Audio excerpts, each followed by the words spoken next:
السلام عليكم ومرحبا والف مرحبا بكل متتبعي قناة شهوات فطيمة. مرحبا ايضا بالمشاهدين الجدد. الى عجبكم المحتوى اللي كنقدم فما تنسوش الانضمام للقناة بالضغط على الزر الاحمر اللي كتكون مكتوبه عليه اشتراك او لا صابوني او لا سبسكرايب، وايضا تفعيل الجرس حتى يولي محاط بالخطين باش هكذا كتوصلوا بالنوتيفيكاسيون فور ما كننزل اي فيديو جديد. وصفة اليوم ان شاء الله عبارة عن حلا او تحلية سهلة وسريعة التحضير بمكونات بسيطة. نتمنى ان شاء الله تكون في متناول اليد، وهذا هو الشكل اللي كنتحصل عليه للتحلية، فكتجي على هذا الشكل. نتمنى ان شاء الله تجربوها وتنال اعجابكم. ودابا نخليكم مع الفيديو وفرجة ممتعة.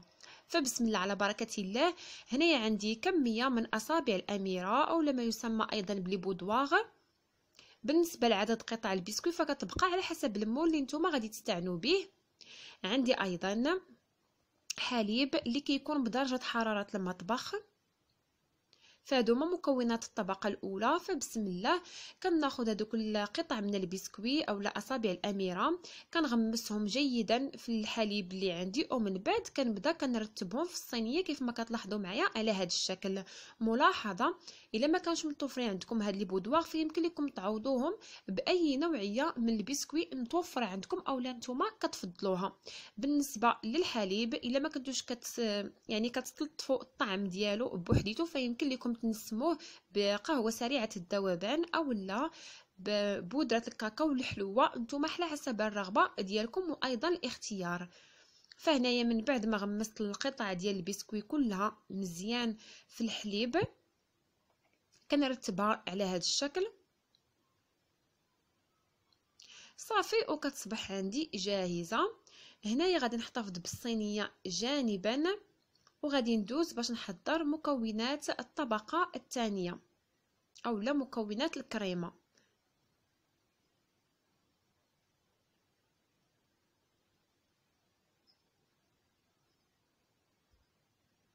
فبسم الله على بركة الله. بالنسبة لمكونات الطبقة الثانية فعندي واحد العلبة من بودرة الكريم شانتيي من فئة 110 غرام. إلا ما كانش متوفر عندكم يمكن لكم تستعنوا بالكريمة السائلة حتى هي كتفي بالغرض، المهم نتوما خدموا حسب المتوفر. وعندي علبتين من كريم كراميل أي فلون بنكهة الكراميل، فلون كراميل. كل خنيشة أو كل علبة كتعادل 2.5 غرام، يعني 2 علب ما يعادل 5 غرام من كريم كراميل. وعندي أيضا كأس من الحليب البارد كيكون جد بارد ما يعادل 150 ملي، والحليب كيبقى حسب الحاجه. فانا مازال غادي نضيف، نتوما غتشاهدوا معايا في تتمه الفيديو الكميه اللي استعنت بها كلها. هنا في الكاس ديال موليلكس كناخذ بودره الكريم شانتيي وايضا كنضيف عليها كريم كراميل ما يعادل 5 غرام. بالنسبه لهذا الكريم كراميل فهو بدون سكر، يعني ماشي هذاك اللي فيه السكر، هذا بدون سكر. كنضيف هذوك العلبتين على لا كريم شانتي بودره الكريم شانتي، ومن بعد كنضيف نصف كأس من الحليب البارد، وكنبدا كنطحن هاد المكونات مع بعضياتهم جيدا حتى كيندمجوا وكيتخلطوا مزيان على هذا الشكل اللي كيتضح لكم. عاد بياش كنضيف نصف الكأس الاخر اللي متبقي عندي وكنطحن جيدا كل مكونات.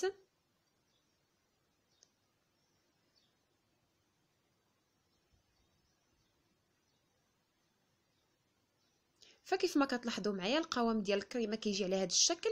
هنا انا بان ليا مازال باقي شويه يعني عاقد، يعني جد متماسك على هذا الشكل، فلهذا غادي نضيف نصف كأس من الحليب البارد. المهم كميه الحليب كتبقى عينكم ميزانكم، كتبقاو تضيفوا الحليب ولكن بكميات جد قليله، وانتم كطحنوا الكريمه ديالكم يعني كتطلعوها باش كتحصلوا على واحد القوام يعني كيكون متماسك، كريمه متماسكه على شكل او لا قوام كريمي.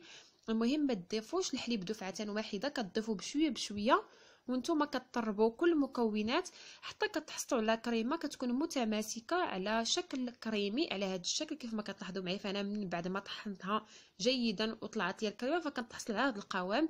هنايا كتصبح عندي الكريمه جاهزه، فكنصبها فوق القاعده او فوق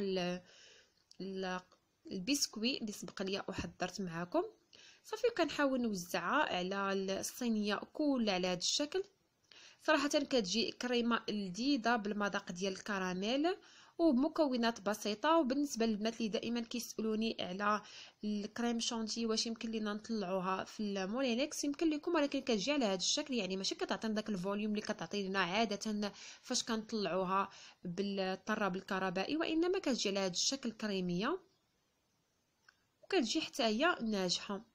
صافي هنايا من بعد ما سويت الوجه ديال الكريمه على هذا الشكل كنغطيها ببلاستيك غذائي ومباشره كنوضعها في الثلاجه، يعني غير في الثلاجه ماشي في الكونجيلاتور، في الجهه السفليه من الثلاجه، وكنخليها مده ساعتين حتى ل3 ساعات حتى كتبان لي ديك الكريمه تماسكات يعني صبحات عاقده شاده فراسها مزيان عاد باش يمكن لكم تقدموها. فهنا كتكون باقا مازال خفيفه. المهم نتوما ملي كتدوز 3 ساعات كتمشيو كتراقبوها فكتلقاوها تماسكات فكتصبح على هذا الشكل كيف ما كتلاحظوا معايا، يعني كتصبح جد متماسكه. هنايا راه الكريمه ناجحه 100%. هنا دابا غادي نزينها. بالنسبه للتزيين فكيبقى على حسب المتوفر، على حسب يعني الرغبه ديالكم. انا استعنت هنايا بصلصه الكراميل الجاهزه، شكلت هكذا خطوط عشوائيه صافي. هذا هو التزيين انا اللي استعنت به، والتزيين كيبقى على حسب المتوفر كيف ما تنقول لكم دائما. صافي هنايا كيمكن لكم تقدموا التحليه ديالكم يعني بصحه والراحه. فكيف ما كتلاحظوا معايا كتجي على هذا الشكل، صراحه كتجي لذيذه في المذاق وبمكونات بسيطه. نتمنى ان شاء الله تكون في متناول اليد وتحضروها وتشاركوني تطبيقاتكم عبر صفحتي على الفيسبوك. فان شاء الله غادي نخلي لكم كما العاده الرابط ديالها اسفل الفيديو صندوق الوصف. وهنايا راني قطعت التحليه قدامكم باش هنا تشوفوا معايا الشكل ديالها من الداخل. فكتجي على هذا الشكل. نتمنى ان شاء الله تعجبكم. وبالنسبه للبنات اللي اول مره كيشاهدوا قناتي فكنقول لكم مرحبا والف مرحبا. هنا كنقترح عليكم مجموعه من التحليات والكيكات اللي سبق ليا وحضرتهم في فيديوهات سابقه. ان شاء الله غادي نخلي لكم الروابط ديال كل هاد التحليات وايضا الكيكات اسفل الفيديو في صندوق الوصف. وايضا غادي نخلي لكم في القائمه في اخر الفيديو بعض الفيديوهات الكيكات، كيكات ناجحه 100%. كنتمنى ان شاء الله تطلعوا عليها وكنقول لكم مرحبا بكم مره اخرى. وهذا هو اخر الفيديو. كنقول لكم بسلام عليكم الى حلقه قادمه ان شاء الله.